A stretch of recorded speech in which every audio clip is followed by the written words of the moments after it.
Good evening, everyone, for the evening session of the Virtual ISCOS 2020 conference. So for tonight, we have four presentations scheduled. I see at the moment that 3 out of the 4 presenters are present. So I hope that the fourth presenter will show up. But for the program for now is that we start with the paper by Garrett, Harper, and Wansoo on the impact of COVID-19 on access to food services for vulnerable populations, followed by the paper by Russell and Tao Gong on work-life balance and well-being, so understanding the educator's perspectives in the new COVID-19 normal. Then the contribution by Deniz Yucel on access to flexible working arrangements and well-being, the mediating role of work-family balance, and the moderating roles of preschool, child, and gender. And we finish by the contribution of Jonathan Westover on COVID-19, virtual labor, and economic and employee well-being in the future of work. So for the presentations, there's 30 minutes scheduled, 20 minutes for presentation, 10 minutes for questions if there are any. Presentations will be recorded, so there are also many participants in the conference currently asleep, but they can watch the session when they wake up the next morning. With regard to questions, there are 2 ways to pose questions to the presenter. You can drop the question in the chat box or in the Q&A box. What I will do then is read out the question loud to the presenter. Or you can raise your hand and I will give you the platform and you can ask the question yourself to the presenter. So when everyone is ready, I'm going to ask the first presenter to present. So which means that I will promote the presenter to panelist. And also, you should be able to now unmute and also be able to share your screen. Okay. Yeah, good evening. Hi. Hi. How are you? Yes, let me great. just We share can the see screen you. first, and I just want to make sure that I can turn on the screen share, and then the my PowerPoint. Are you able to see my your PowerPoint? Yeah. Okay, this is good. Okay, great. So you can start. Okay, so I can start now. Okay. Hi. My name is Wansoo Im. I'm an associate professor at Medical College, Department of Family and Community Medicine, and also in public health. I did this work with Dr. Garrett Harper. He's a senior researcher at Nashville Metropolitan Social Services, Nashville in Tennessee, United States. So Dr. Harper had another meeting, so I'm the one that who is going to give a presentation. So topic of my presentation is about the impact of COVID-19 on access to food, service, and vulnerable population. So this is still ongoing project. We didn't quite finish the entire the project yet, but I think it's still significant to share what we found out. So food insecurity is defined by limited or uncertain availability of nutritionally adequate and safe food, or limited or uncertain ability to acquire acceptable food in socially acceptable way, according to the USDA. And why food security is important? Because it's related with quality of life, health, and subjective well-being, personal well-being. And also, based on the lot of the literature, there is a strong association of food insecurity with the personal well-being. So in US, 11% of US households were food insecure at some time during 2018. And they have 4 categories: high food security, marginal food security, low food security, and very low food security. It ranges from the household that consistently have access to nutritious food to household where at least one or more members routinely go without food due to economic reasons. So this is the trend in the prevalence of the food insecurity in US. So you can see they're like consistently low, and then during the Great Recession in 2007 and 2008, there's a jump of the food insecurity, and then we expect actually there is more like the significant economic damage during the COVID. So it's like the jump like significantly. We don't have like detailed statistic about the food insecurity, because of the COVID-19. So main efforts to ensure food security is basically targeted meal preparation and delivery, food bank, food assistance and financial offset such as SNAP and WIC, and school meal programs, and education for food preparation and gardening. So in Nashville, Tennessee, Nashville is a music city, which is 23rd largest city in the US. Even before the COVID-19, poverty rate, people who are poor, right, were high and rising. So in Davidson County, we have about 700,000 people, like about 690,000 people, but the 100,000 people are below the poverty level in 2018.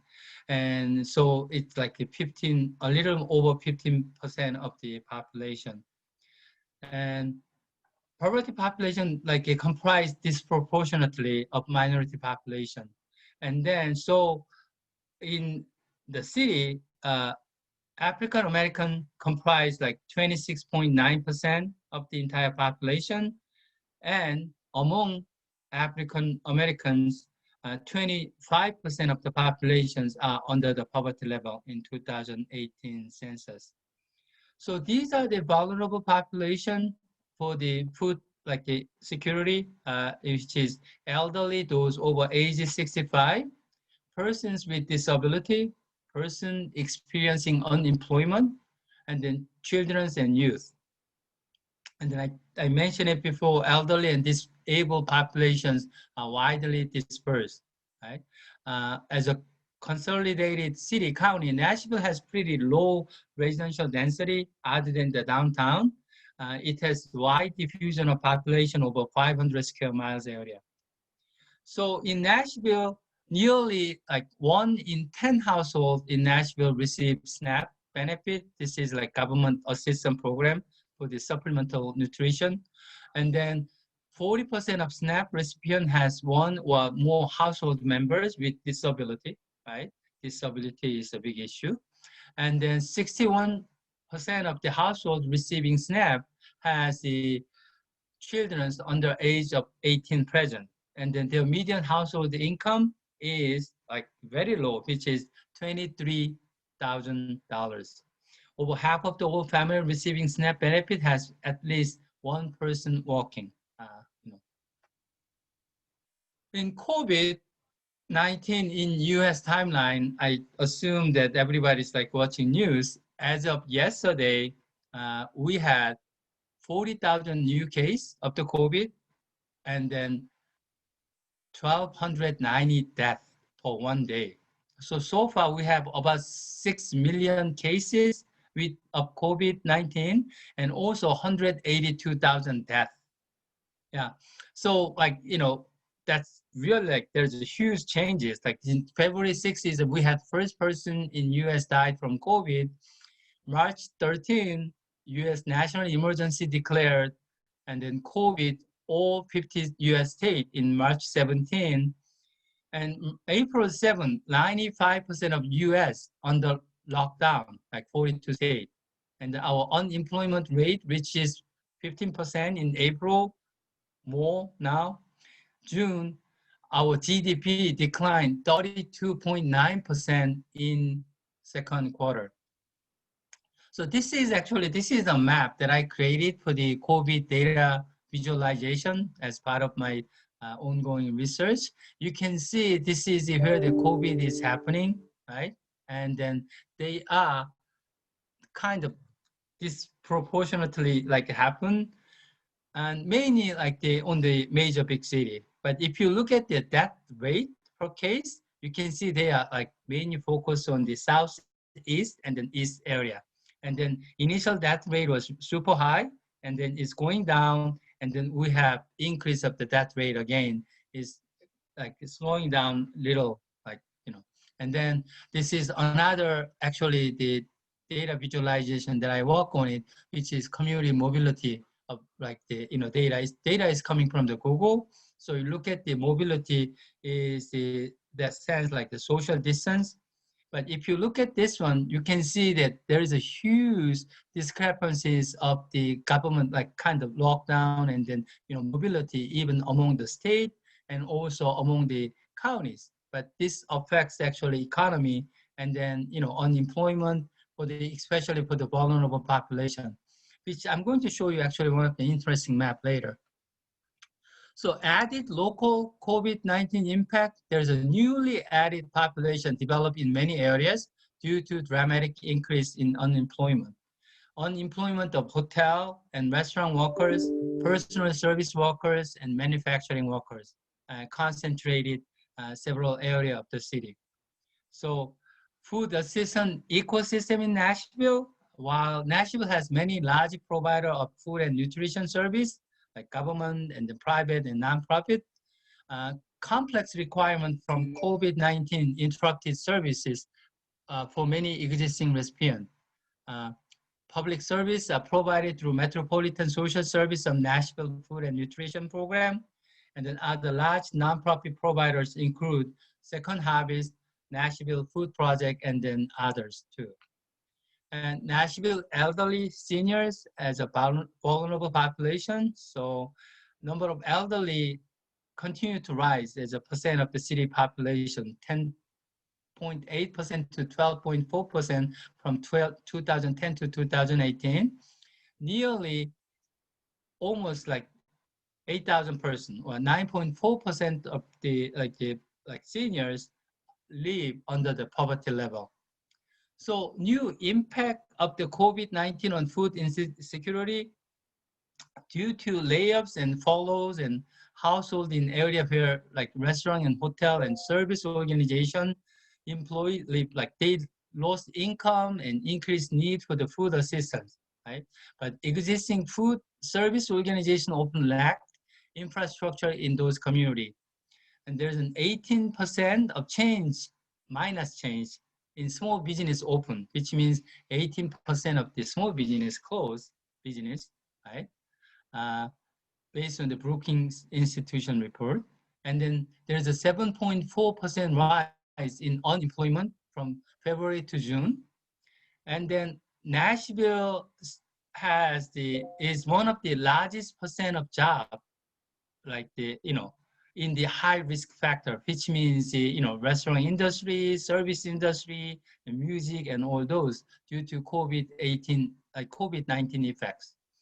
Nashville has largest concentration of tourism-related employment. I think I mentioned it before, such as hotel, restaurant, performance venues, and all those. So local service ecosystem, public agency service, Nashville Metropolitan Social Service provide food service for elderly and disabled. So food service include congregate meals, home delivered meals, and food bank. Only 43% of Tennessee seniors who are eligible for SNAP benefit from the program, while that approximately 260,000 eligible seniors in the state are not accessing this critical program. And there's a disruption from COVID-19 on local, like this food service ecosystem. As of March 22nd, Nashville enacted the Safer at Home ordinance, which remained in effect throughout the April. Now, key recipients like elderly and those with disabled people were subject to stay-at-home mandate and recommendation, so they cannot really move freely to get the food. Congregate food delivery sites were closed due to inability to save gather large number of people. Volunteer capacity significantly reduced. New type of need for the food arose as many working poor were displaced from their jobs temporarily or not for extended period. Lingering local challenges. So as of August, Nashville has been in either lockdown or modest reopening. Unemployment, right? And the unemployment like remain really high as indicated by public and private data, right? For those who work only part-time, even before COVID-19, the poverty rate was 22%. And organizations have attempted to pivot in delivery of food resources through volunteer activity has declined, need has risen dramatically, and logistically many delivery modes still remain unsafe. So this is an example of the Nashville Metro Social Services food service during the COVID-19. You can see that the like the location, which is mainly community center, right? In here, here, they closed. And then other location, which is a senior residence, they open in limited capacity. So this shows the total number of people served for the meal, right? And this is a total meal served. So you can see there is like this huge decrease in April and May and June. And then in beginning of March, actually total number of meals served, because it actually happened in the March, beginning of the late March. Yeah. So what we did was initially with Dr. Garrett Harper, we tried to actually create the interactive map of the social service ecosystem online mapping. So as you can see, there is a housing, career and education and food and nutrition, and then all those information plus the public transit and some other data. So this is actually interactive online map. But we found out there is a lot of changes in the service provider, but also there is a change in the people population who are in need because of the COVID-19. So we are beginning to collect data, update data about the, this food assistance program, such as church and Catholic church and some other NGO. And also we try to begin to map to understand what's happening. So I just want to show some of the map that we walk. Nashville Metro Social Service, congregated meal site and senior population. So you can see this red is the place that is closed, and this green button, not green, blue, that is the place that is open. But this is where the senior populations are, right? So it doesn't really, it's not in the, where the seniors are concentrated.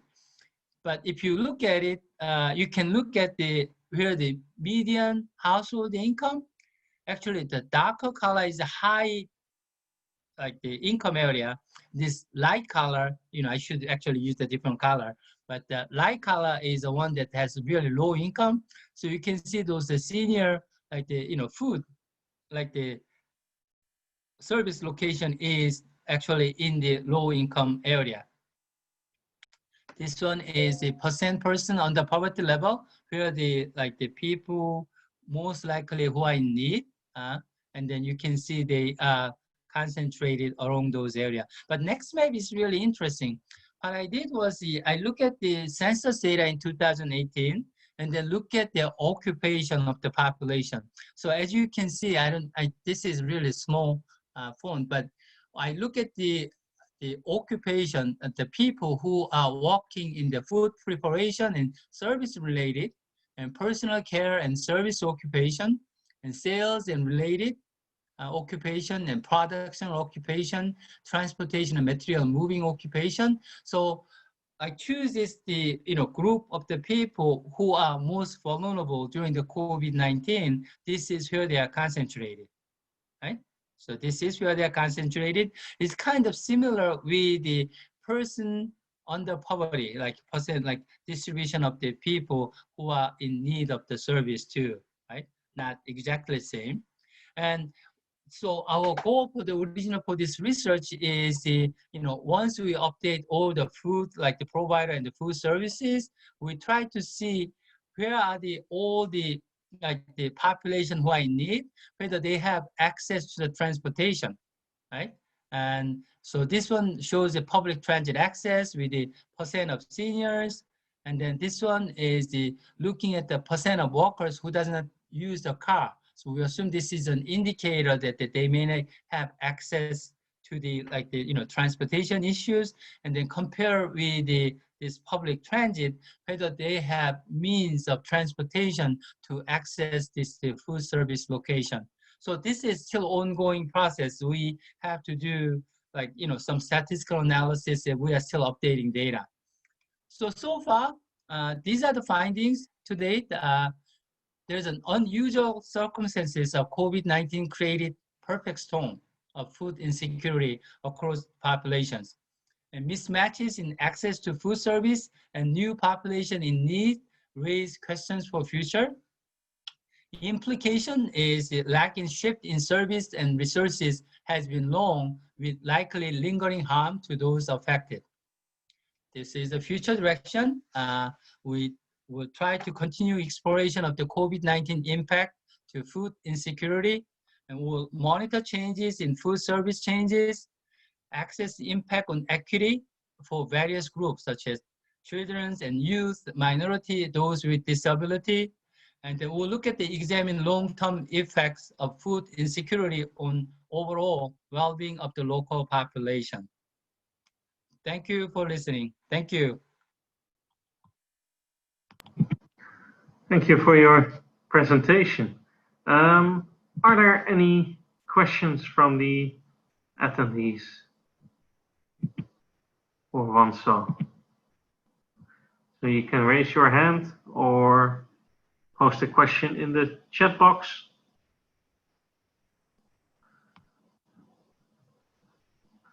Well, I can start with a question for you. If you look at the, at least what I wrote down, at the food insecurity for the elderly and the program. So then I get from your presentation that part is able to access this program and part is unable. Did you have a look in your data what determines the accessibility? So why are some elderly very able to access it, and while others are not? We try to look at, there's the two kinds of food services being happen right now. Those people who are delivering the actually food, but they don't, it's limited in a way, right? It's just a couple of hundred, but there is a lot of need. So, and then there is a distribution center that the senior can actually come to get the service, but we have to look at do more like the research, but there's a lot of seniors who cannot really drive, who rely on the public transit. So our hypothesis was there is not enough public transit service or transportation service for seniors to have enough food, right? Food assistance. But that is still, we have to do the more analysis. That is the direction. So we are basically updating, information of all the available food, like the assistance program, and then, try to assess the, which area has the accessibility, which area do not have accessibility. But there is a lot of newly added the food assistance program at the local church and local group, and then it turns out that nobody's really updating this information, so not many people really know where these things are happening, right? So I have several the medical who is updating this data. Then hopefully that this data will be updated within a week or two, so we can look at more detailed analysis. Okay, interesting. So that's work in progress. Yeah. Yeah, thank you. Are there any other questions? So if there are no other questions, I would like to thank you very much for your interesting contribution. And I will, oh, there's one question from Peggy. I will. Thank you. I just had one clarification question because I'm not familiar. I mean, I know the term perfect storm from the movie, but I don't know what you mean in the conclusion by it. And the other one is, since you're monitoring the food insecurity, at a close focus. I was wondering whether you are connected also to local policy makers to warn them that certain groups are in danger, or is it, well, I was just curious whether there's a connection to local policy. Okay, so back to your first question, the perfect storm. You know, like we often say perfect storm is like really something unexpected, right? So like this COVID is impacting really like the significantly about the economics and all this ability to get the food. So it's, and also like there's a like huge kind of displacement of the how that the food is providing. There's no inventory, like people who are in need changes too, because often we look at the past statistic, but these things change so like dramatically, right? That's why we use the word the perfect storm, right? It damages our food ecosystem. And then about the government policy and regulation and all those, then my co-worker, he's working in the Metro Nashville. So once we finish this presentation, actually, I'm supposed to do a presentation to our school, like the public health students. But once this, research is done, I hope that we can present to the, those policymakers and then people at the city. But good thing is my co-worker is working, at the Nashville Metro Social Services. I hope this answers your questions. Yes, thank you. Okay. Okay, if there are no further questions, again, many thanks for your contribution, and we'll go to the next presenter. Thank you. And unfortunately, our second presenter is still missing, so which means that we go to Deniz Yucel.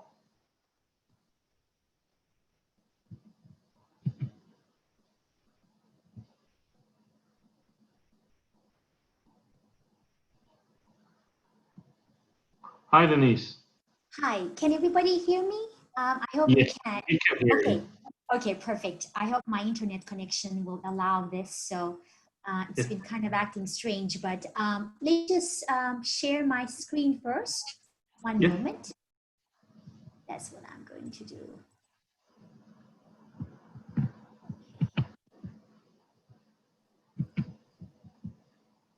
All right, 1 moment.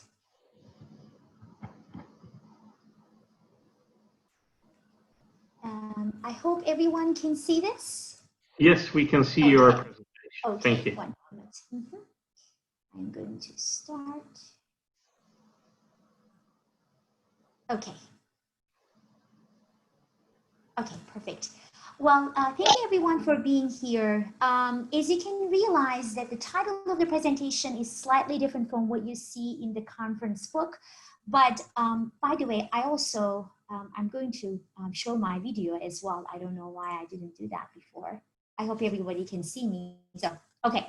So the title of today's presentation is Working from Home and Work-Family Conflict. I'm looking at the moderating roles of gender and gender role attitudes. Before I start, I would like to introduce myself briefly.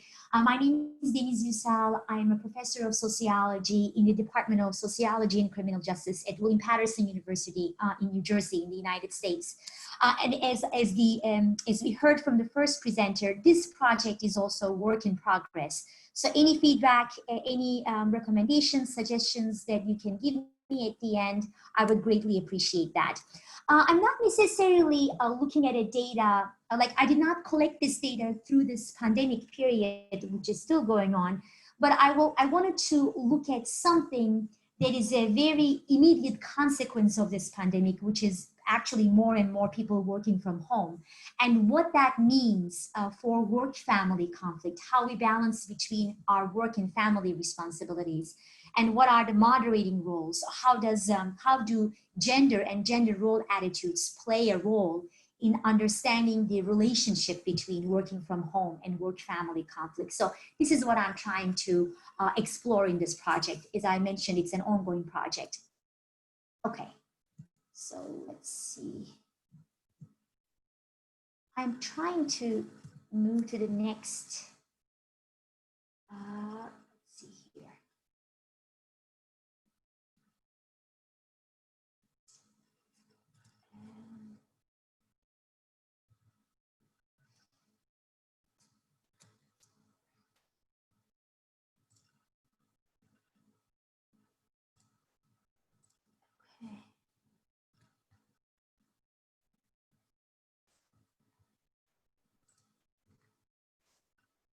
Okay. Okay.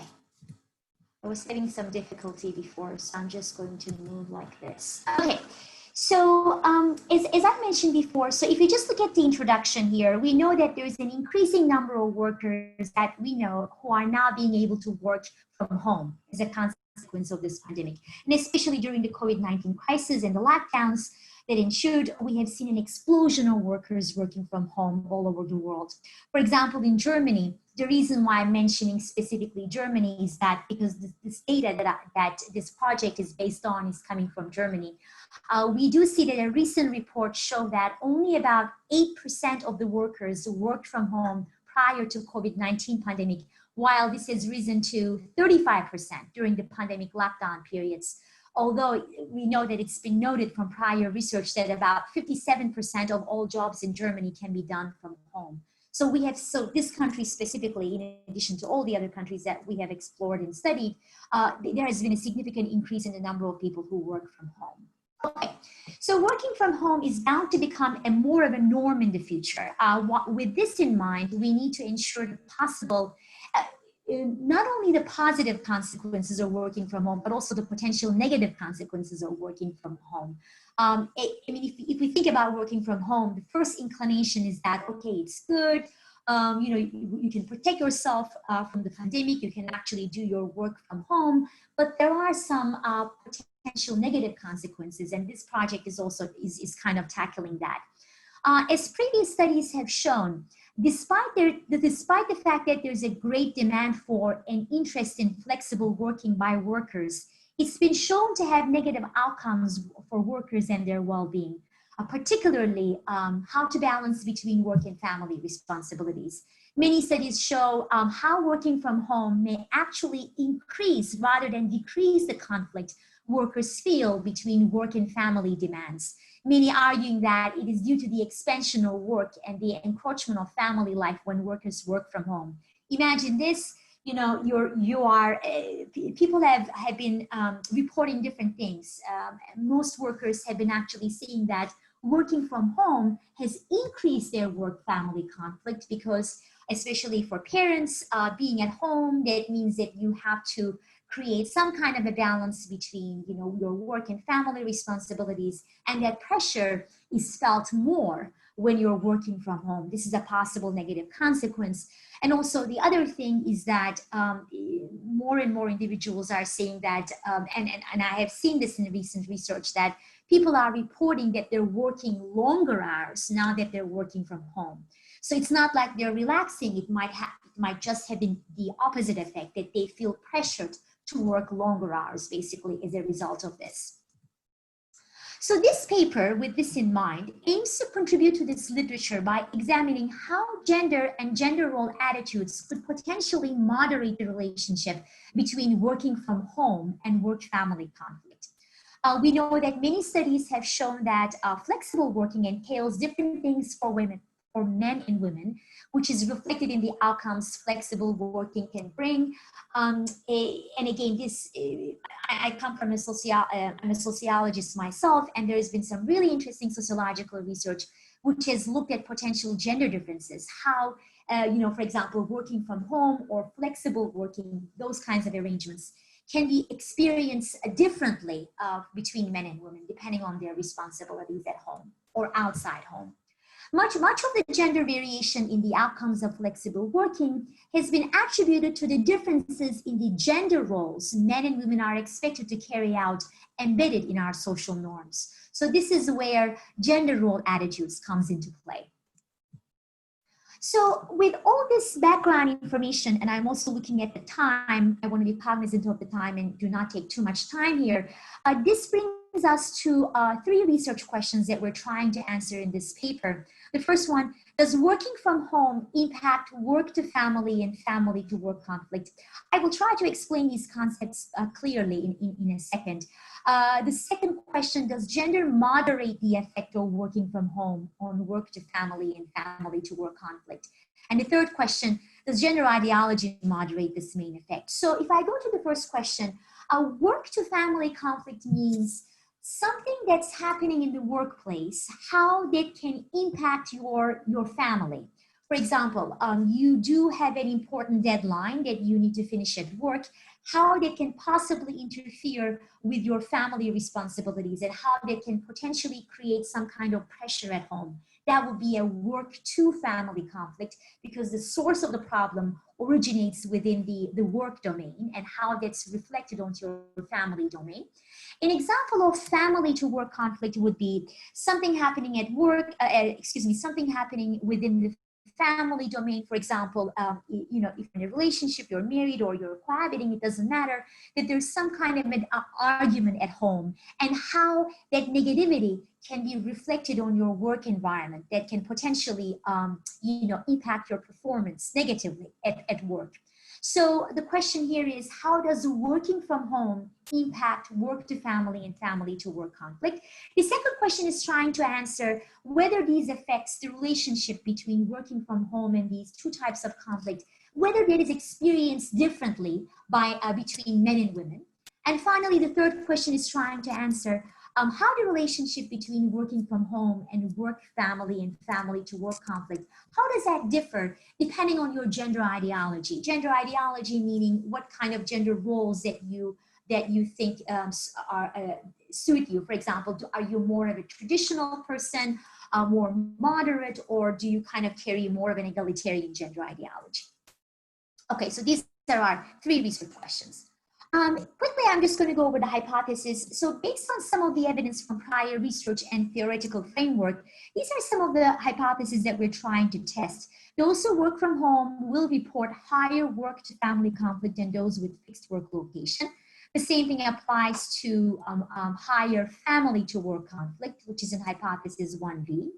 And then this 2A and hypothesis 2A and 2B are basically predicting that the relationship between working from home and work to family and family to work conflict will be stronger.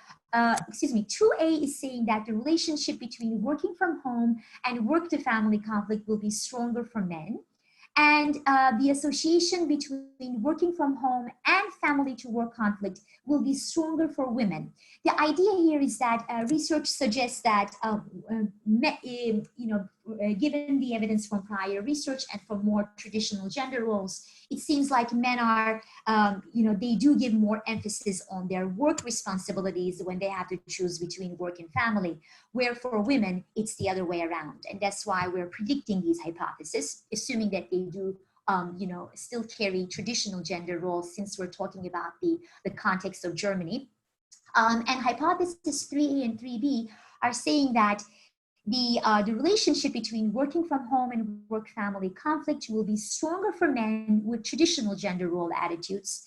And the relationship between working from home and family to work conflict will be stronger for women with traditional gender role attitudes. And we will talk about that in the next slide. So these are our hypotheses that we're trying to test. Okay.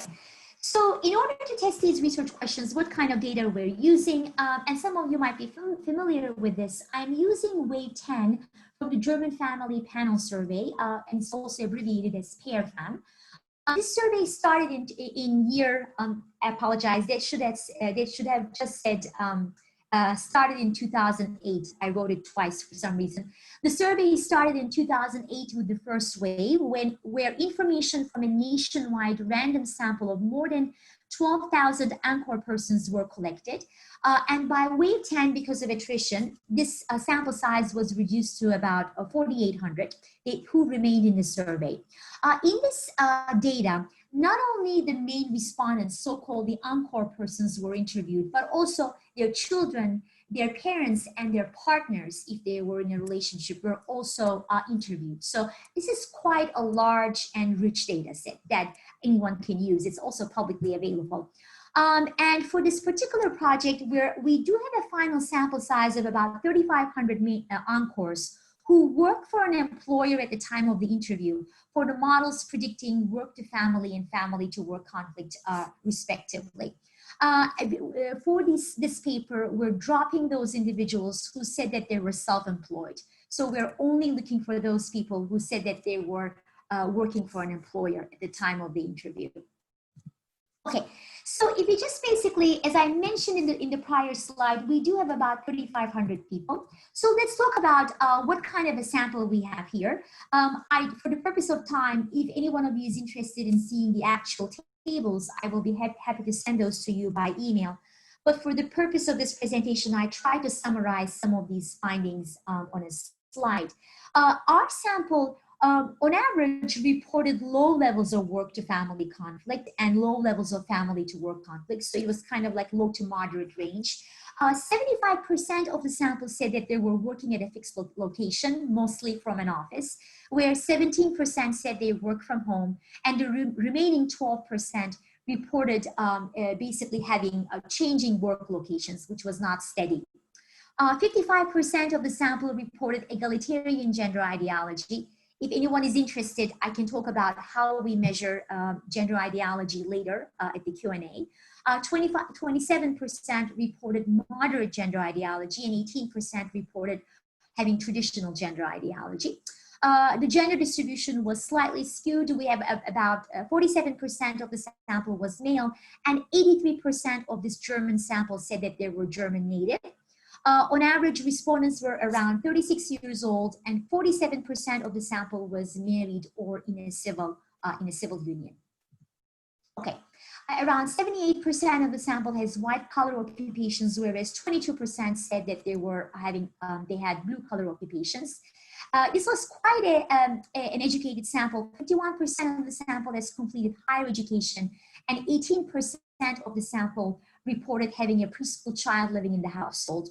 On average, they reported having one child living in the household, and they worked 36 hours per week.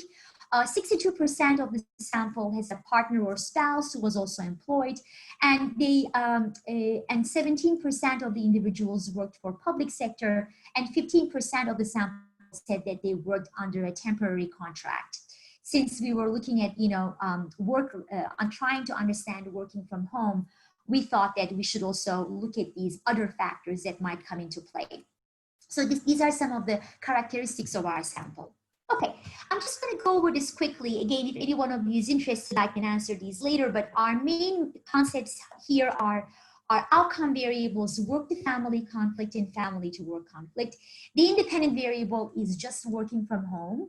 Moderating variables are gender and gender ideology, and our analysis are also controlling for age, education, work hours, marital status, household income, whether they have a preschool child living in the household, number of children living in the household, whether they worked a shift schedule, type of occupation, whether they experience any job workload, or do they have a low or high level of workload, having fixed work hours, having a spouse partner who's also employed, whether they worked for a public sector or whether they had a temporary employment contract, whether they lived in East Germany, and their ethnicity, obviously. So these are some of the variables that we controlled for in the analysis. Okay. So I'm also looking at the time. So for the purpose of the time, I'm just going to skip some of this information here, but just to tell you that the analysis are estimated using the ordinary least squares OLS regression. I'm using Stata software, and when we're showing the models that predict work to family and family to work conflict are estimated separately. So we first test the direct effects, and then we test the interaction effects by gender ideology, and both of them together. Okay, so again, this is an ongoing project, as I mentioned, but the preliminary results are showing us something interesting. So what do the results mean for now? We're finding that those who work from home, they did actually report higher work to family conflict compared to those who work from a fixed work location. So this was actually bad news, right, for working from home. These individuals reported significantly higher work to family conflict. They also reported higher family to work conflict, the other way around. So this was again, this suggested that working from home indeed has detrimental consequences, as namely higher work to family and family to work conflict. Then when we looked at how these effects might vary by gender, we did find that the effect of working from home on work to family conflict was stronger for women than for men. And we found the same thing for work to family conflict. So the negative effect of working from home on family to work conflict was also stronger for women than for men, which makes sense. This kind of goes into these more burden being on the shoulders of the women still, and that's why they might be experiencing this negative effect more compared to men. We also found that the relationship between working from home and work-family conflict was significantly stronger for egalitarian individuals. However, we did not find any interaction effect between working from home and gender ideology in predicting family to work conflict.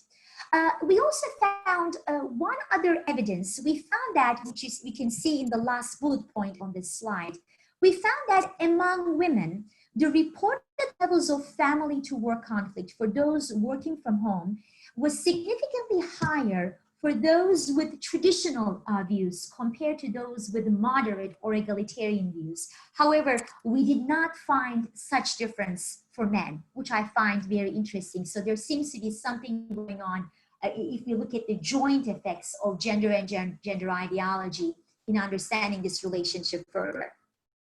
So our preliminary results so far are showing a few things. First of all, to our knowledge, this is the first study that tests the separate as well as the joint moderating effects of gender and gender ideology in further understanding the relationship between working from home and work to family as well as family to work conflict.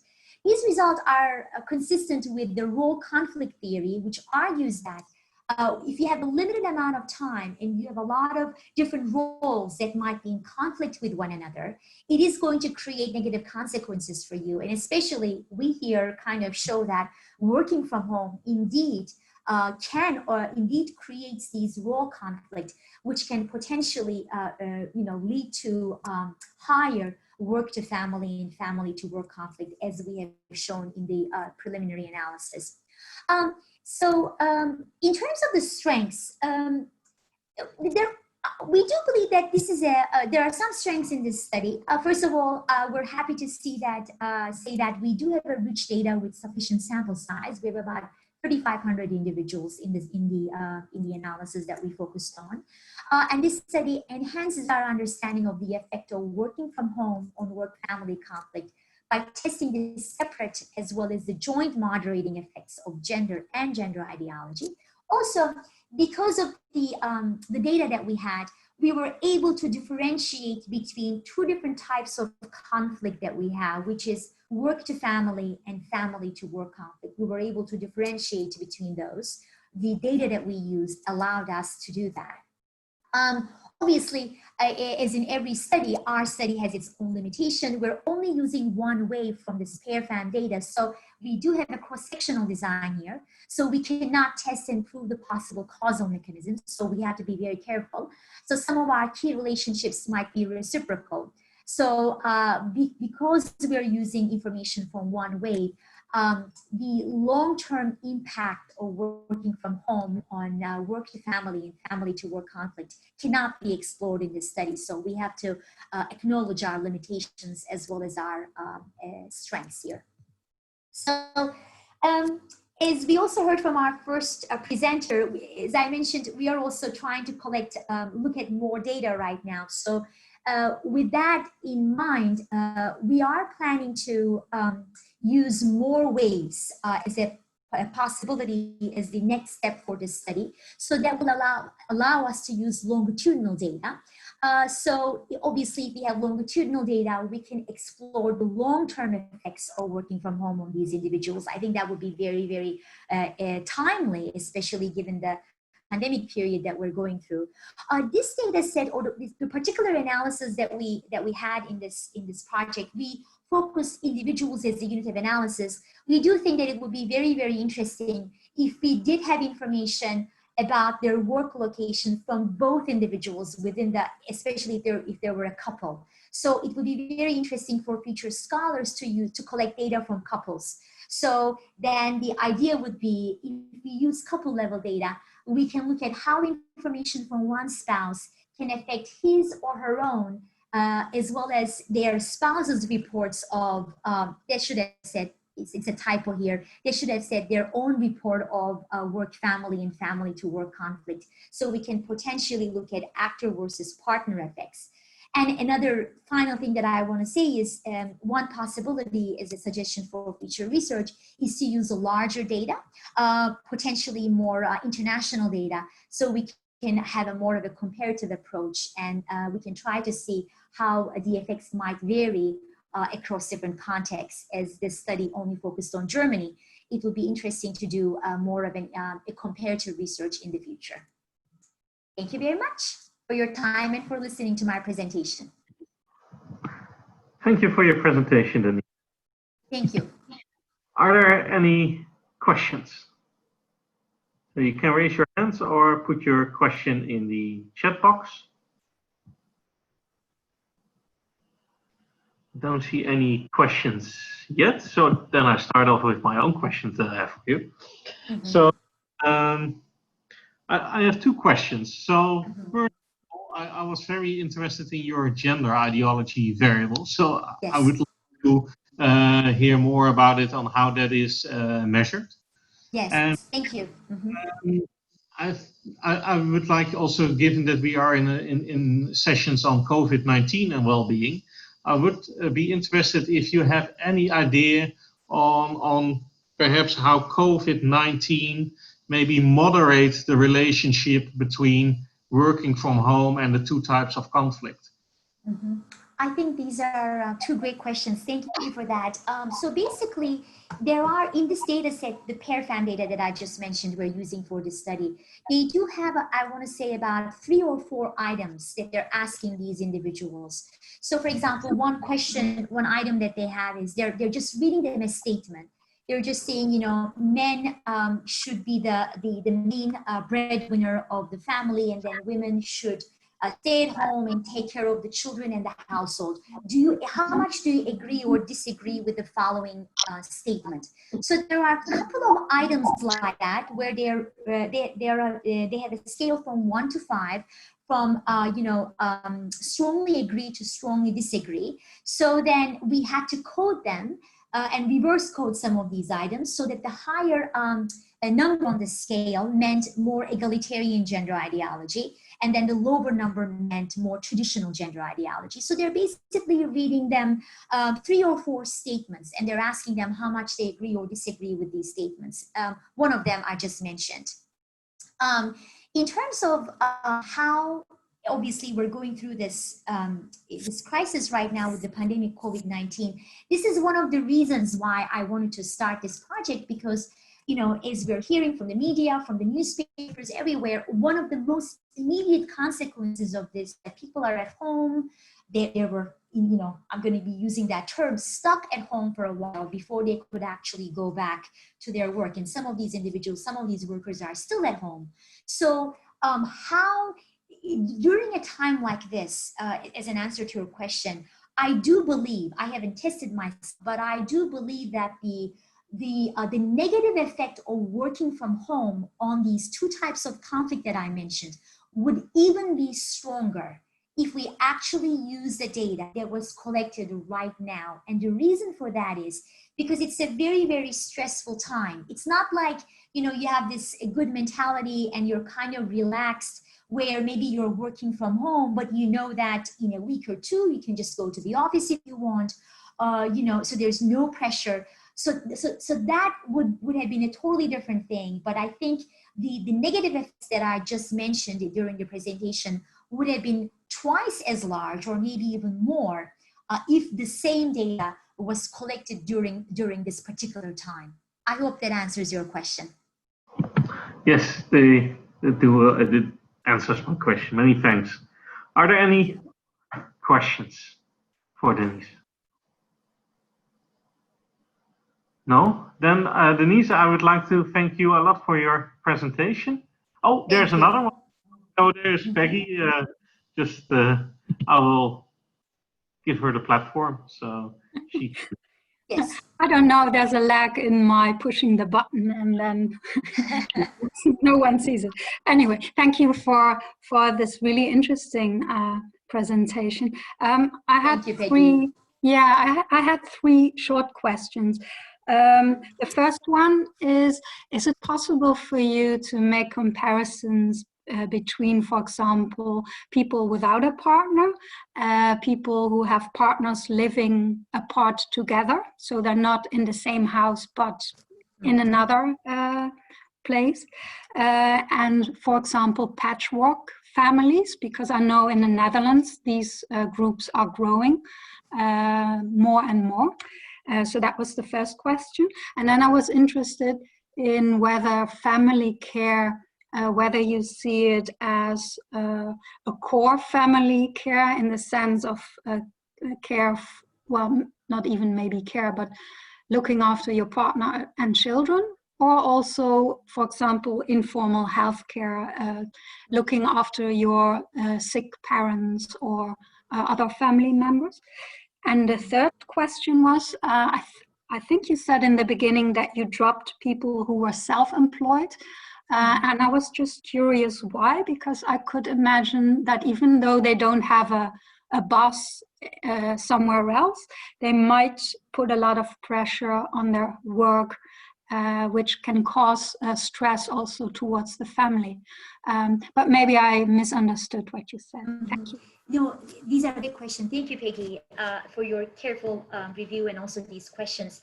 So I'm just going to start with the self-employed first, if you don't mind. So basically, there has been some research which basically suggests that work-family conflict, or the ideal work-family conflict, it's experienced differently for self-employed individuals versus people who are actually working for an employer. Again, obviously, it has each type of job, whether you're working for an employer or self-employed, has its own advantages and disadvantages. But it seems like, and from the prior research, we have seen that the mechanism the relationship might operate differently for these two groups. So there's another reason, that's the main reason why I did not want to include both in the same analysis, like why I just did not want to include both of them in the same analysis. What I was planning to do is I was planning to test how and whether this relationship might work differently for these two groups. But unfortunately, in this data set, the sample size is not large enough. So it did not allow me to make that comparison. And I actually do mention that in the paper as a limitation. So it would have been interesting if we did have a sufficient sample size where we can, make this comparison. That's the main reason why we decided to drop at the end. Going back to living apart together, and I think that was your first question, and these different types of union types, we don't have that information in this data, so we do not know. We do know whether their marital status, but we don't have a particular group where maybe they're together, but they're not living in the same household. But that's something that we could possibly explore with another data set that I know. There's another data set from the UK that is kind of like a national survey, but they do have that item, so we can potentially look at that as maybe a separate set of analysis.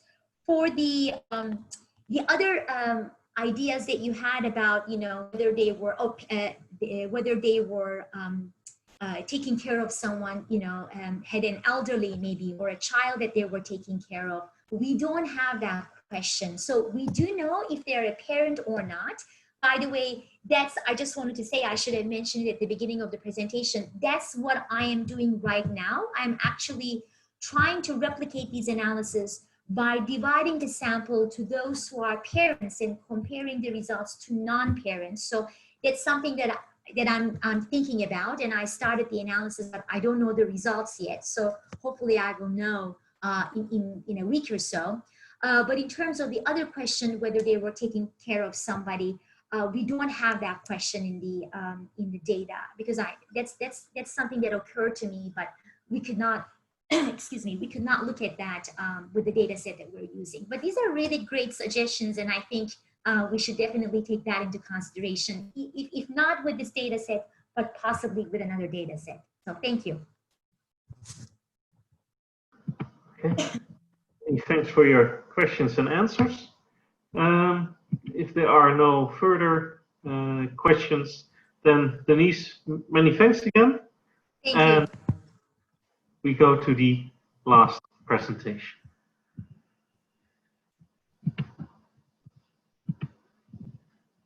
And we go to Jonathan.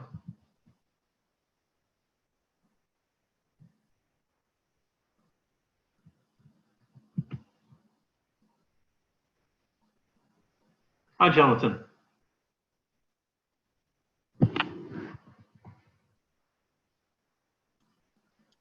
Let's see. Sorry, it disconnected me for half a second. Everyone can hear me okay? Yes, we can hear you perfectly. Wonderful. Well, let me start by saying thank you to the previous presenters. I really enjoyed those presentations, and there's some connectivity, some connective tissue between what was shared previously and what I'm excited to share with you here in just a moment.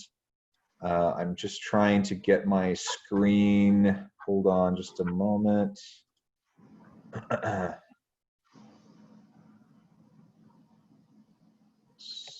Sorry, if I can get your patience for just a moment.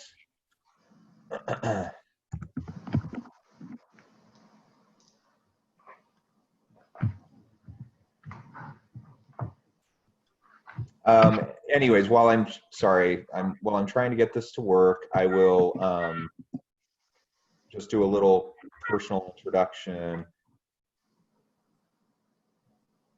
I work at Utah Valley University in Orem, Utah, and I've been here for about 11 years, and I've had the opportunity to work in this area around employee engagement, work quality characteristics, life and job satisfaction, for the last decade and a half, and it's been a really interesting, great area to focus, some of my research.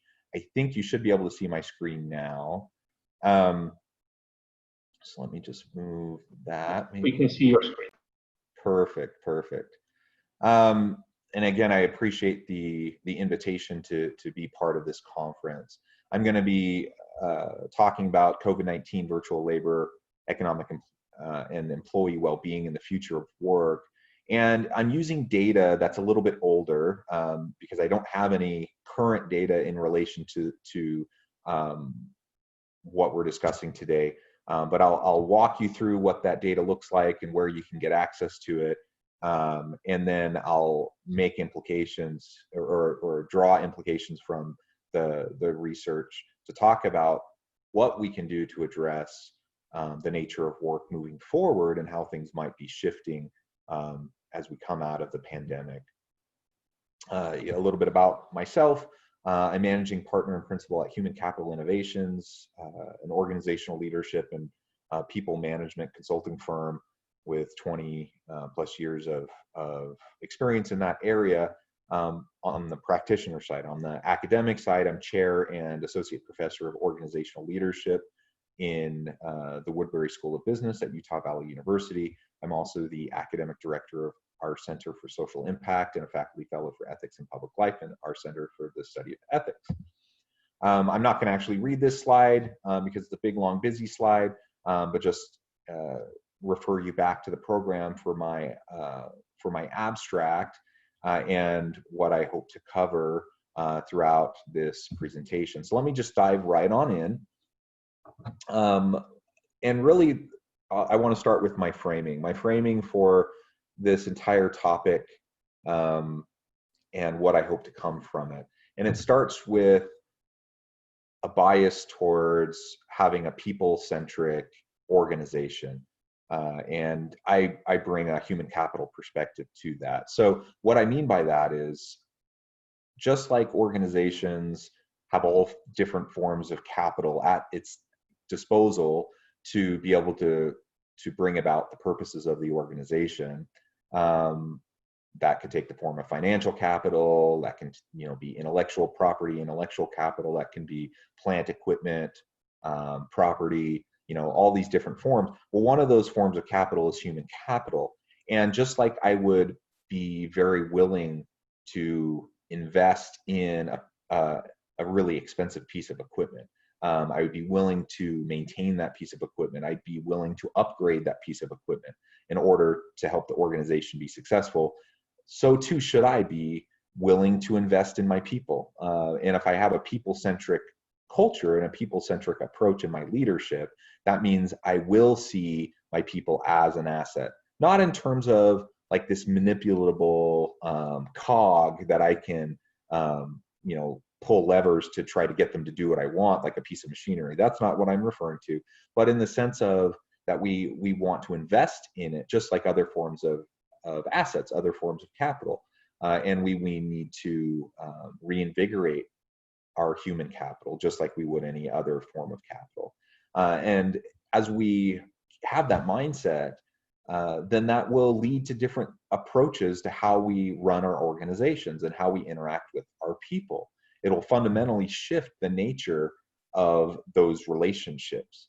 And if we can remember that our people they provide intangible value to an organization, even beyond some of the hard metrics that we can use to measure their value, in terms of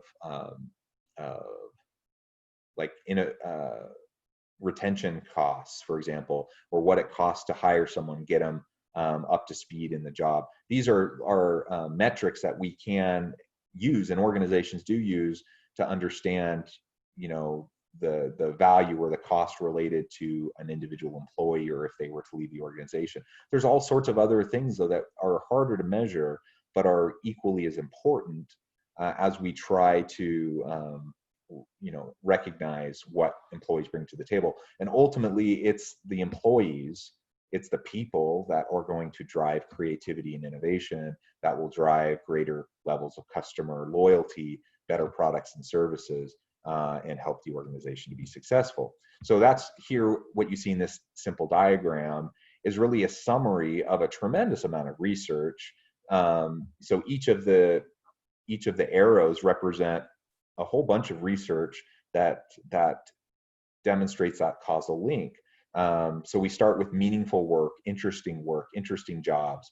That leads to more satisfied workers. That leads to more satisfied customers, higher sales, higher profits. More satisfied workers leads to low absenteeism, lower turnover, lower costs, and higher profits. On the other side of the diagram, we see knowledge sharing. There's a lot of research around what that means to have a knowledge sharing culture and a people-centric high-performance work system. When you have a high knowledge sharing culture, that leads to greater levels of innovation, greater productivity, which leads to higher quality, better customer satisfaction, higher sales, higher profits. And this is just a small subset of some of the types of relationships that I could highlight in relation to the value and the benefits of having a people-centric organization. So it's really important for organizational leaders to consider this and to give the people in their organizations their due in terms of creating good work environments, in terms of paying them fairly, in terms of giving them fair benefits, in terms of making sure that they have good employer-employee relations, and everything else in connection to that. I also wanted to frame this in terms of the types of shifts that we've seen happening and that are continuing to come in the midst of this pandemic, and even before the pandemic hit us. We've seen technological innovations influencing shifting working conditions for a long time. In fact, as we consider the impact of the Industrial Revolution on the nature of work, and now we talk about the Fourth Industrial Revolution and the continued technological advancements. in computing capacity, the cost of memory, the rise of AI and machine learning, and all of these different types of innovations that are fundamentally going to shift the very nature of work, the types of jobs that people do, how they perform those jobs, etc. And this has been happening. It's a continual process, really. It's never stopped happening. But in relation to some of these specific current technologies, like the ability to meet virtually for a conference like this, and even enhanced types of virtual presence technologies that are emerging, artificial intelligence, machine learning, and such. Really, over the last decade, we've seen such a huge emergence of these technologies that already started to shift the nature of work. But the pandemic has put us in a situation where those who were maybe perhaps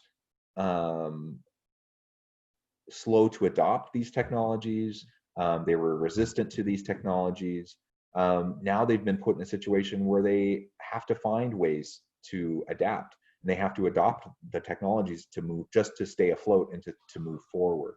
And that necessarily is going to change the nature of work and how employees perform their work moving forward. So just like we're doing this conference virtually, and so many workers are working virtually and from home right now, the pendulum has swung so far over to that side of the spectrum in terms of the use of technology, that just because we get our grips around this pandemic and we get a vaccine and we have healthy, safe work environments again where people can return to the physical workspace, just because that will be an option, that doesn't mean the pendulum is going to swing all the way back to where it was before the pandemic. And so in some ways, the pandemic has done us a service in terms of forcing people to adopt these technologies. So I just wanted to add that to my general framing for how we're understanding this discussion today. And in relation to that is also the skills that are going to be needed in the future workplace.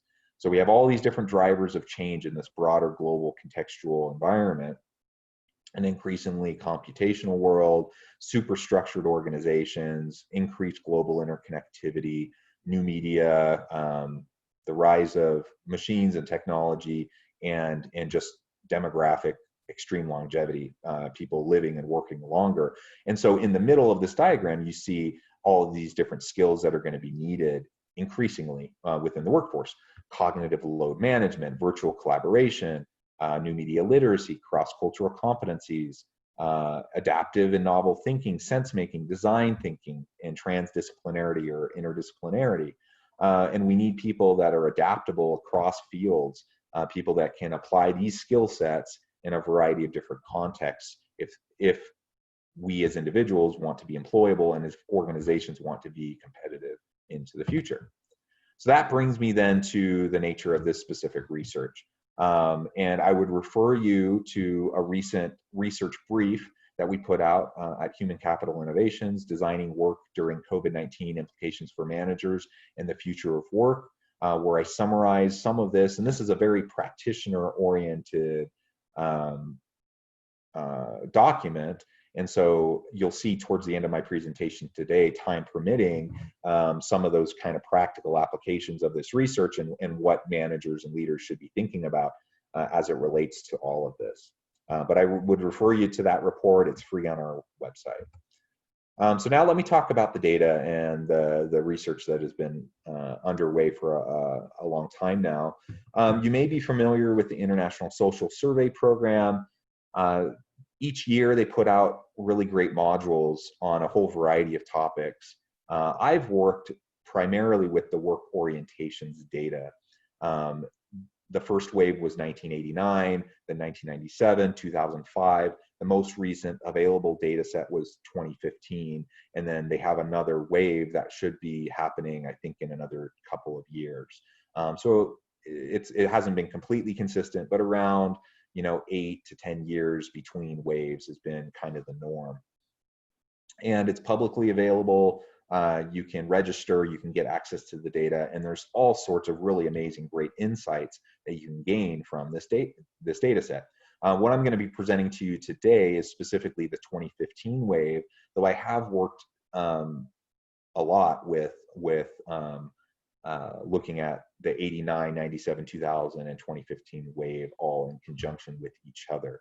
There is some variation across waves in terms of the types of questions and the way the questions are framed and the data is collected, but for the most part, it's pretty consistent. And so you can do lots of really nice non-panel longitudinal types of analyses across countries, looking, over a 30 plus 40-year period. It's a really rich set of data. In this graphic, you can just see the countries in the global map. You can see the countries that were involved in this data, this wave of the work orientations data, 37 countries. Before I go to the model, let me just talk a little bit more about the sampling. This is secondary data, of course, so I wasn't able to do my own sampling, but they used stratified probability sampling across each of the 37 countries. I specifically looked at individuals within those countries that were currently employed, given the nature of the research and trying to understand the nature of work. So I excluded individuals that were not employed, but I did include self-employed individuals as well as individuals that worked for small family businesses, small entrepreneurial types of work, gig work, but also larger traditional organizations across sectors and industries. And each country carried out its own data collection, which was carried out by research, primary researchers within that given country. There was work done in terms of cross-cultural work on the survey to make sure it's translated in comparable cross-cultural contexts around the items within the surveys and how they were carried out. In some countries, it was carried out via in-person interview questionnaire. In other countries, it was a mail-out type of a survey. But you can find all of the documentation on the International Social Survey Program, work orientations on the website. And again, I'm referring today specifically to the 2015 wave, even though you can do lots of great comparisons over time. Here is the theoretical framework and model. For sake of time, I'm going to gloss over. I'm not going to go into great detail on any of this, but I wanted to share with you, the major components of what this looks like.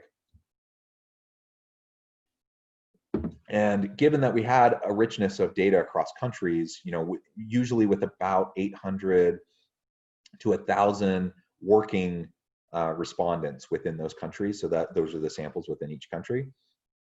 I had a rich set of country-specific contextual variables to consider, and country-specific cultural variables. The country contextual variables were gathered from a variety of different sources, like the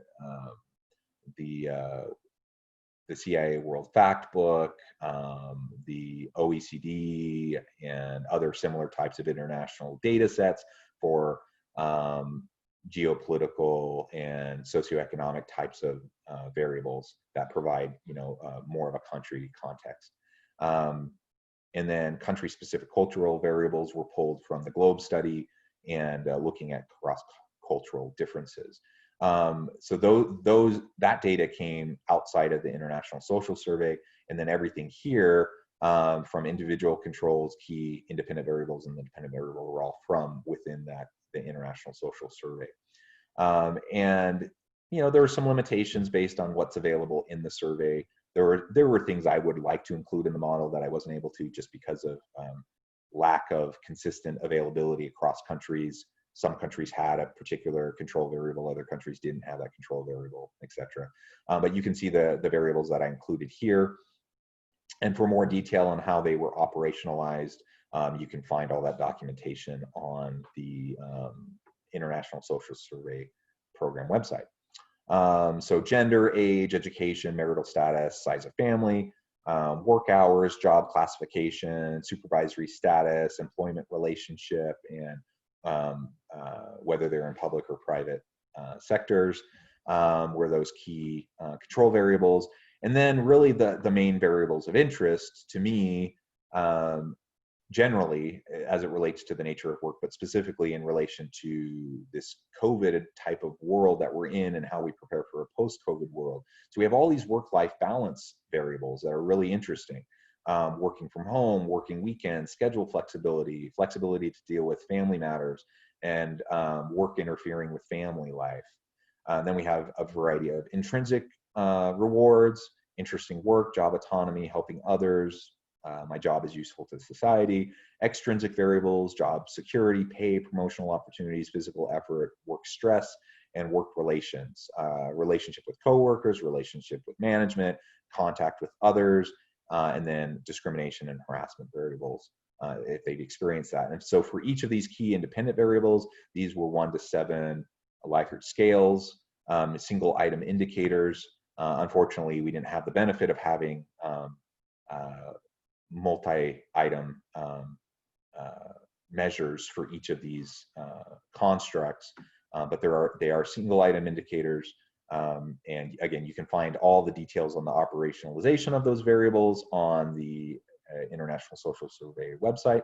And then our key dependent variable for this particular study was job satisfaction on a 1 to 7 scale. Sorry, I said all these key independent variables were on a 1 to 7, I believe, just a minute ago. They're all on a 1 to 5 scale, and then job satisfaction is on a 1 to 7 scale. So just really quickly, by way of some really quick cross-country, cross-national kind of comparisons, just looking at descriptively differences across, job satisfaction by country, you can see variation in mean job satisfaction scores across all of these different countries included in the 2015 data. And the blue bars, of course, are each country's job satisfaction, and the orange line represents the global mean. And you can see countries that are above or below the mean, and a lot of countries that are hovering right around that mean level. Interestingly, you have countries like Venezuela, Switzerland, Mexico, Austria with the highest levels of mean job satisfaction within their country. And then you have countries like China, Japan, and Poland that have relatively the lowest levels. In and of itself, these mean scores don't mean a lot, but it's interesting just for a quick snapshot of cross-national differences in job satisfaction. Here you can see the OLS regression of job satisfaction and main study variables. So the building of the model with the different control variables, and then the intrinsic variables, the extrinsic variables, the work relation variables, and the work-life balance variables all added in turn, and then the combined model. I also ran models across each country, so that's really hard to present in a slideshow like this, as you look at regression results across 37 different countries. But suffice it to say, for the purposes of this presentation, you can see how the combined model for all countries in one combined analysis, how that shakes out in terms of the significance of the different variables. And I think particularly in relation to the COVID discussion, these the work-life balance variables, which includes work from home, all of the work-life balance variables are interesting to look at, and then comparing, cross-national differences in significance and coefficient strength, across countries, but also some of these intrinsic variables like job autonomy that has applicability to a virtual workforce, being able to help others, job useful to society, interesting work. I think those are all really important. And then also some relationship variables can also be important to consider. Do we have the ability to continue to develop and maintain relationships in a post-COVID environment with more virtual work? These are the types of questions we should be asking and that we should be exploring, longitudinally with respondents across countries to understand the impact of COVID and the impact of technology-driven work. In this slide, you can just see the adjusted R-squared comparisons by country. So again, it's hard to show all the regression results by country in a quick fashion, but you can see the model fit across country. Again, the blue bars are for each country individually. The orange line is the average across countries, or sorry, not even the average, but just the adjusted R-squared for all countries in the combined model. And you can see the model fits better for some countries than others. You have countries like the Philippines where the adjusted R-squared is only 0.15. So the model only accounts for 15% of the variability in job satisfaction. In China, it's 0.27, Taiwan 0.31, and Suriname, it's 0.24. But then you have other countries like Australia, Sweden, the United Kingdom, and some of these others like Finland, some Nordic countries in particular, where you have a much higher adjusted R-squared. And so the variability in job satisfaction being predicted by the model is much, much higher, in the high 50 to mid 60% range. But then globally, it's around 42% model predictability, model fit. So I think that's really interesting in and of itself, that it tells us that kind of this Western-centric model that I displayed a few slides ago in terms of these intrinsic and extrinsic rewards and work-life balance variables and work relation variables. There's so much literature showing that all of those variables are really important and that they drive so much of the work-life experience that we should be considering. Yet that common model doesn't fit particularly well in places like the Philippines or China. And so we need to be very careful with how we apply models cross-nationally because they're not universal, and context matters. That's one of the key points. I'm not presenting in this presentation either the second level analysis using hierarchical linear modeling that allows us to look at the impact of those country specific variables and the cultural variables and how they impact all of this. That's another layer of analyses and adds more complexity to this that we don't have time to for today. But it's important to recognize the role of context and how it does change the way we understand all of this across the world. So what I experience here in the United States is simply just not the same as what it's like in Nordic countries or in Asian countries, or even within regions. You have a lot of cross national differences in context and cultures that drive differences. I should also mention, I meant to refer to it here on this slide. I used OLS regression for ease of interpretation of the coefficients and the significance. Ordered probit would be most appropriate for this kind of an analysis. But given the nature of the variable for job satisfaction and the variables at play in the key independent variables, there's a lot of research that suggests that it's actually OLS regressions. People are much more comfortable with the interpretation of those results. And when you have variables like a 1 to 7 Likert scale for job satisfaction, where you can pretty much consider it like a continuous variable, that OLS is a good proxy, a good substitute. I've run all of these analyses and ordered probit regressions as well, both for the combined models as well as for each individual country. And I can confirm that the results are essentially the same. It's just easier to present it this way. People tend to understand it better this way. So I wanted to share that. Now, in terms, there's lots of limitations we could talk about, and I want to take the rest of my time, the rest of my limited time, to really get into some of the practical application, though. So if anyone has questions, in the Q&A period, we can talk about the limitations and some of the methodological stuff if you have more detailed questions.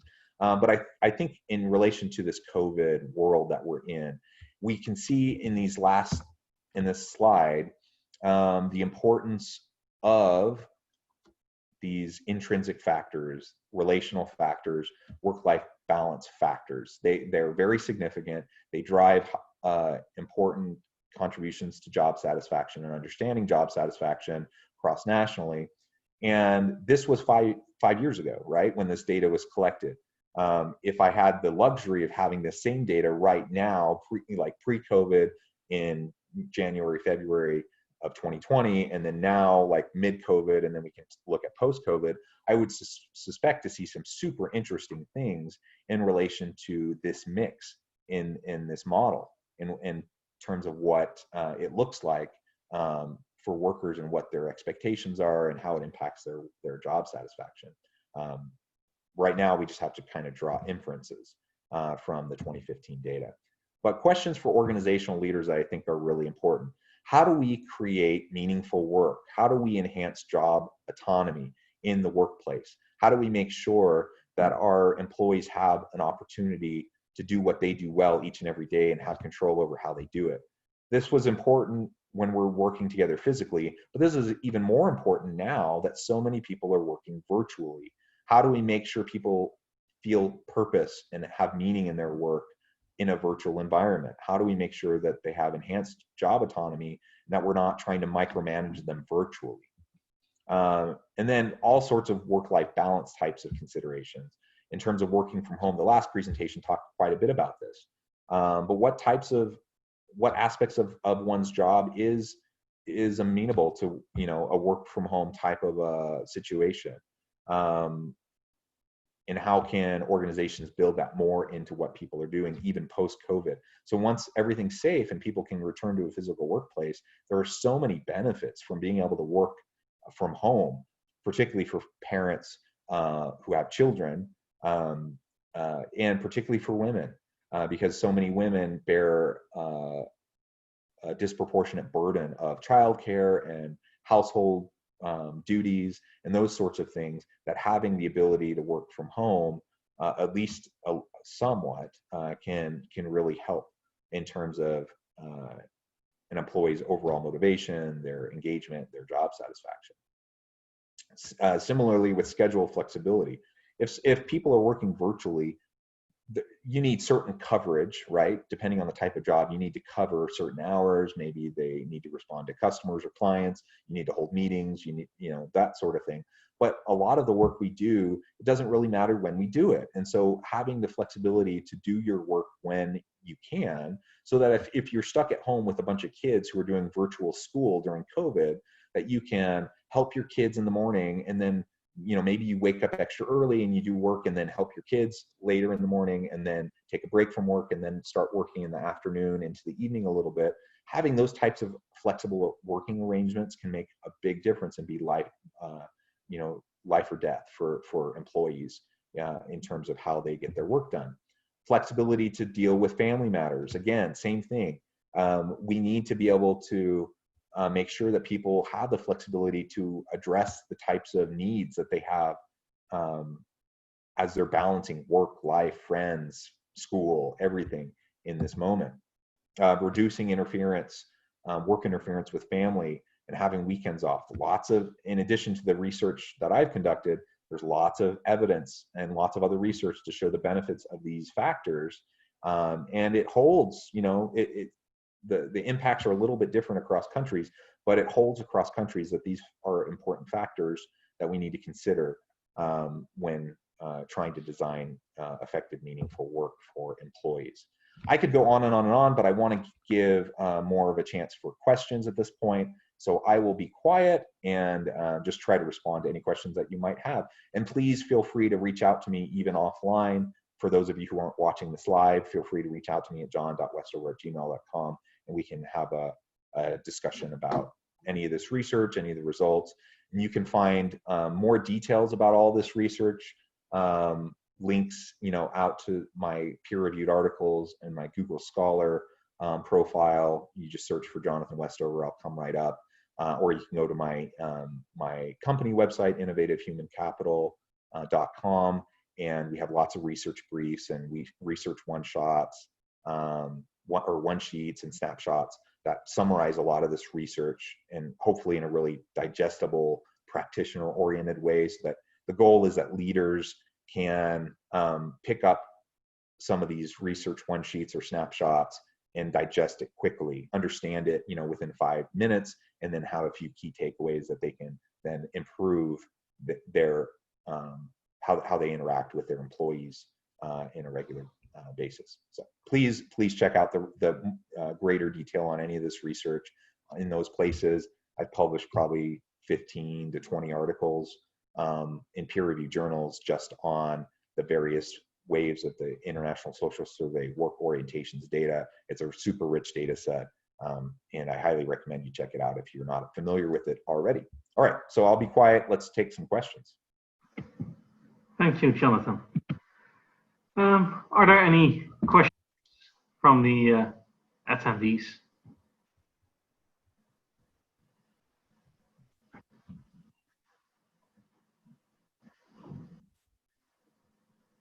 I don't see any questions popping up yet. Now I'll start again with my own question that I have for you. Many thanks for your very interesting presentation. I think that you touched upon very important developments that we see in the realm of work.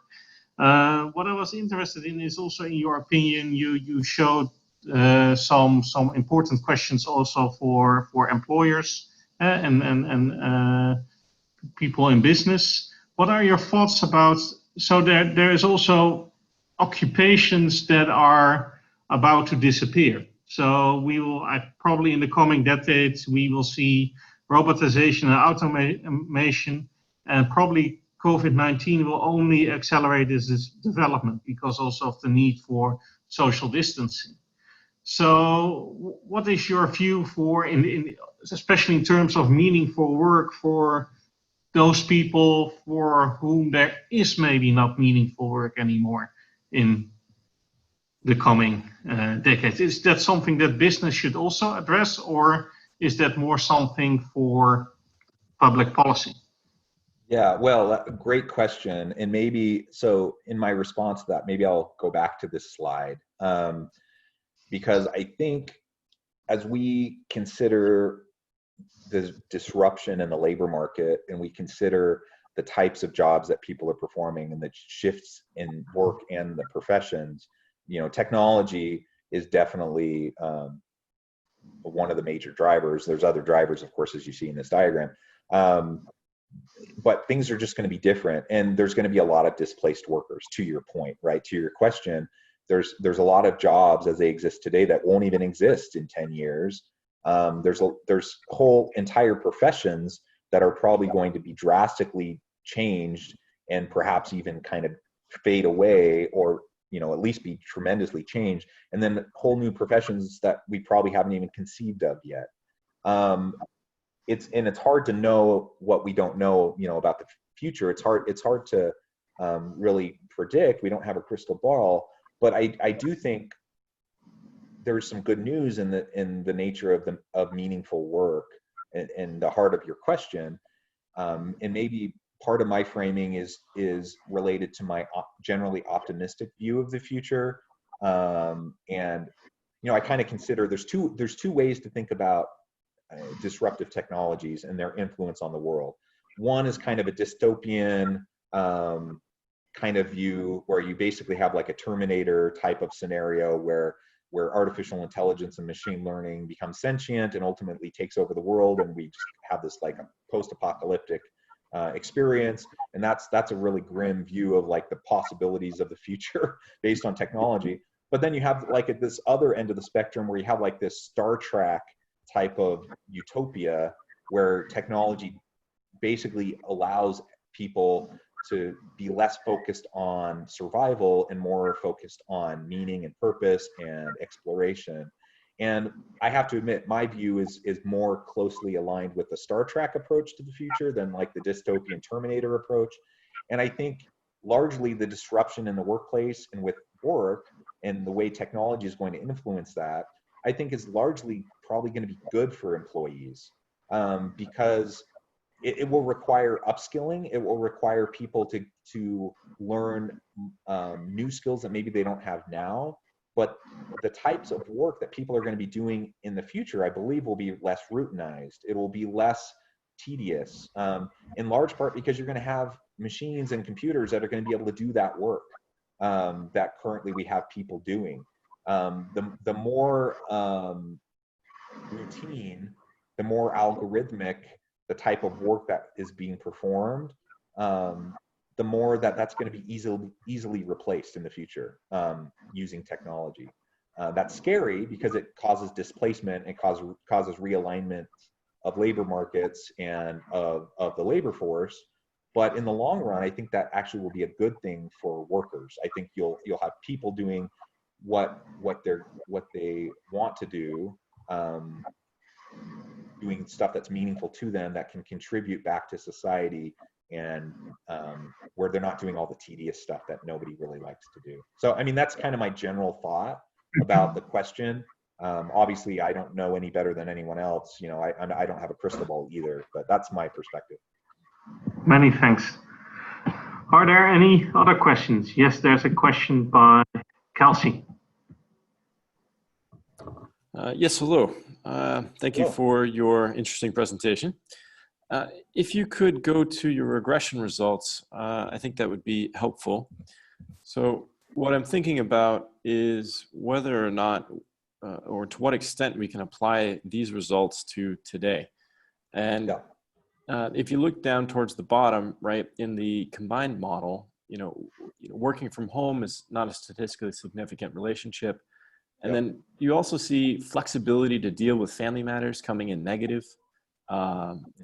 If I'm reading this correctly, work interferes with family coming in positively.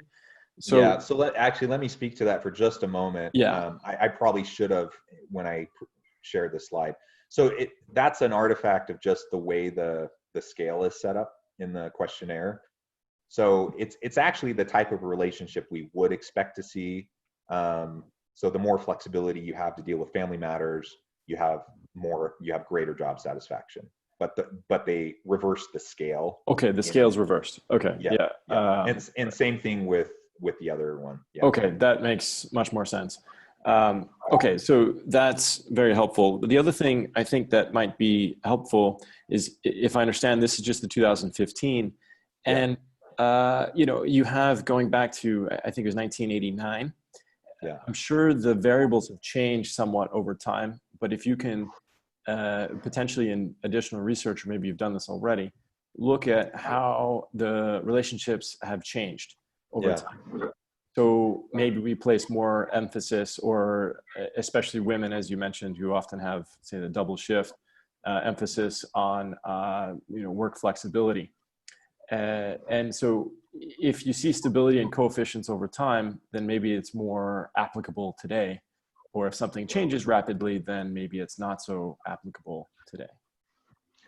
Yes, great comment. And I have done that over time. So you're right, I didn't present that here. But I've done quite a bit looking at, again, it's non-panel longitudinal. So it's not the same people in 89 that they then surveyed in 97 and 2005 and 2015, but it's largely the same questions, but there are also different countries. So in 89, I believe, if I'm remembering off the top of my head correctly, there were 11 countries. And then in 97, it was like 18 countries. In 2005, it was 27 countries. In 2015, it was 37 countries. And so there's a smaller subset of countries that have been involved in each wave that you can then compare over time. And then you can also, you can look at the variables. And here on this slide, you can see all of these control variables are available across each wave. All of the intrinsic and extrinsic variables are available across each wave. Relations with coworkers and relations with management are available across each wave, but the other ones are not. And then several of these work-life balance variables are available across, starting in like 2005 and then 2015, but they weren't even included in the first two waves. And anyway, so that's a little bit of a context for the waves. And then given the variables that have been included in each wave, there's a tremendous amount of stability in terms of their significance and coefficient strength. So in response to your question or your comment about, what does this really tell us about today? Because of that long history of stability in those variables, I do think that they're still consistently applicable today, even though I don't know that for sure, just based on what I've seen over the last several decades.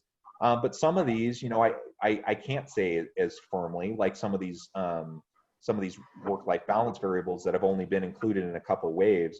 And I do suspect that you would see something different, if I had looked, if I had this data, if I was blessed enough to have data like this for January 2020, and then like July 2020, and then, once all of this is done, I would expect there to be some shifts, right? Particularly with those work-life balance types of variables, in the importance that they play in predicting satisfaction. So anyways, that was a long-winded response to your comment, but I did want to reinforce, really what you were saying, that we do have to, take these results with some caution as we're applying them to today, but I do think there is consistency over time.